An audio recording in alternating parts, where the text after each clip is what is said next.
നമസ്കാരം. മലയാളി വാർത്തയിലേക്ക് സ്വാഗതം. ശിരൂരിലെ ഗംഗാവലി പുഴയിൽ കാണാതായ കോഴിക്കോട് സ്വദേശി അർജുനും ലോറിക്കും വേണ്ടിയുള്ള തെരച്ചിൽ ഊർജിതമാക്കണമെന്നാവശ്യപ്പെട്ടുള്ള ഹർജി ഇന്ന് കർണാടക ഹൈക്കോടതി പരിഗണിക്കും. നിലവിൽ ഡ്രഡ്ജർ ഉപയോഗിച്ച് മാത്രമേ തെരച്ചിൽ സാധ്യമാകൂ എന്ന നിലപാടിലാണ് നാവികസേനയും NDRFും. 10 അടിയോളം മണ്ണ് വന്നടിഞ്ഞതിന് കീഴിലാണ് ലോറിയുള്ളതെന്ന് ഏതാണ്ട് ബോധ്യപ്പെട്ടിട്ടുണ്ട്. അതടക്കം തൽസ്ഥിതി റിപ്പോർട്ടാണ് കോടതി സമർപ്പിക്കുക.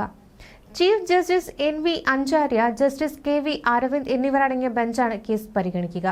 നേരത്തെ കേസ് പരിഗണിച്ച ഹൈക്കോടതി അർജുൻ അടക്കം കാണാതായ 3 പേർക്ക് വേണ്ടിയുള്ള തെരച്ചിൽ തുടരണമെന്ന് സർക്കാരിനോട് വാക്കാൽ നിർദ്ദേശിച്ചിരുന്നു. ഊണും ഉറക്കവുമില്ലാതെ കോഴിക്കോട് കണ്ണാടിക്കലിലെ കുടുംബം പ്രിയപ്പെട്ടവനെ കാത്തിരിക്കാൻ തുടങ്ങിയിട്ട് 1 മാസം പിന്നിട്ടു. ഇത്രയും നാൾ കഴിഞ്ഞിട്ടും അർജുൻ ഓടിച്ചിരുന്ന ലോറിയോ കണ്ടെടുക്കാനാകാത്തതും കുടുംബത്തെ സങ്കട കണ്ണീരിലാഴ്ത്തുകയാണ്. രാഷ്ട്രീയ പ്രമുഖന്മാർ മുതൽ മന്ത്രിമാർ വരെ ആശ്വസിപ്പിക്കാൻ എത്തുന്നുണ്ടെങ്കിലും കരഞ്ഞു തളർന്ന കുടുംബം ഈ നിമിഷം പ്രതീക്ഷ കൈവിട്ടിട്ടില്ല.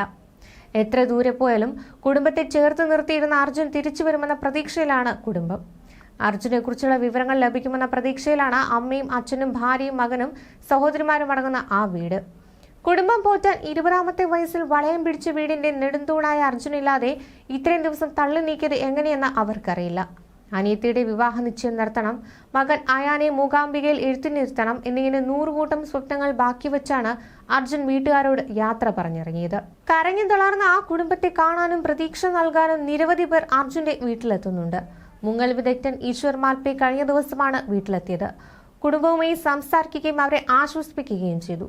അർജുനെ കണ്ടെത്തുമെന്ന് വാക്കും നൽകി. മുഖ്യമന്ത്രി പിണറായി വിജയൻ, പ്രതിപക്ഷ നേതാവ് VD Satheesan, Goa governor advocate PS Sreedharan Pillai, വിവിധ മന്ത്രിമാർ, രാഷ്ട്രീയ പാർട്ടി നേതാക്കൾ എന്നിവരും വീട്ടിലെത്തി കുടുംബത്തിന് എല്ലാവിധ സഹായങ്ങളും വാഗ്ദാനം ചെയ്തിരുന്നു. പ്രതീക്ഷകളുടെ മേൽ നിരാശയുടെ കരുനിഴൽ വീഴ്ത്തിയുള്ള ദിനങ്ങളിലൂടെയാണ് കുടുംബം ഇപ്പോൾ കടന്നുപോകുന്നത്. കേരള സർക്കാർ ഇടപെട്ട് എത്രയും പെട്ടെന്ന് തന്നെ തിരച്ചിൽ ഊർജിതമാക്കുമെന്ന പ്രതീക്ഷയിലും പ്രാർത്ഥനയിലുമാണ് നാട്ടുകാരും ലോകമെമ്പാടുമുള്ള മലയാളികളും. ഡ്രഡ്ജർ എത്തിക്കാതെ ഇനി ദൗത്യം തുടരാനാകില്ല എന്നിരിക്കെ ഡ്രഡ്ജറിന്റെ ചെലവ് എങ്ങനെ വഹിക്കുമെന്നതിൽ ആശങ്കയും തുടരുകയാണ്. ഈ സാഹചര്യത്തിൽ ഡ്രഡ്ജർ ഉത്തര കന്നഡ ജില്ലാ ഭരണകൂടം എത്തിക്കേണ്ട എന്നും പെർമിഷൻ ലഭിച്ചാൽ അതെത്തിക്കാൻ തയ്യാറാണെന്നും ലോറി ഉടമ മനാഫ് പ്രതികരിച്ചിരുന്നു. കർണാടകയുടെ ഭാഗത്തുനിന്ന് തെരച്ചിൽ തുടരുന്ന മട്ടില്ലെന്നാണ് മനാഫ് പറയുന്നത്. അനുവാദം കിട്ടിയാൽ മറ്റു ഉപകരണങ്ങൾ എത്തിച്ച് അർജുനുള്ള തെരച്ചിൽ നടത്തും, എന്നാൽ ഡ്രഡ്ജർ നൽകില്ല. ഇതിന് അനുവാദം നൽകാത്ത സ്ഥിതിയാണുള്ളത്. കർണാടകയ്ക്ക് പണമാണ് പ്രശ്നം. മറ്റുള്ളവർക്ക് തോന്നുന്നത് തനിക്ക് ഇൻഷുറൻസ് തുക ലഭിക്കാൻ വേണ്ടിയുള്ള കളിയാണ് ഇതെന്ന്. പക്ഷേ അതെനിക്ക് വേണ്ട. ഡ്രഡ്ജർ എത്തിക്കാനുള്ള പണം കർണാടക സർക്കാരിന് കൊടുക്കാമെന്ന് അറിയിച്ചിട്ടുണ്ട്.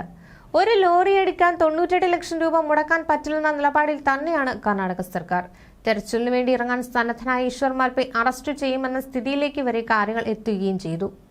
പുഴയുടെ അടിത്തട്ടിൽ വലിയൊരു ആൽമരമുണ്ട്. ഇത് അവിടെ നിന്ന് മാറ്റിയാൽ മണ്ണിൽ അമർന്നു കിടക്കുന്ന മൃതദേഹങ്ങൾ പൊന്തിവരും. ഈ പ്രതീക്ഷ ഈശ്വർ മാൽപേക്കുമുണ്ട്. എന്നാൽ അർജുൻ അടക്കമുള്ളവർക്കുള്ള തെരച്ചിൽ നടത്തുന്ന ഈശ്വർ മാൽപേ അറസ്റ്റ് ചെയ്യാനാണ് നീക്കം നടക്കുന്നതെന്നും മനാഫ് പ്രതികരിച്ചിരുന്നു.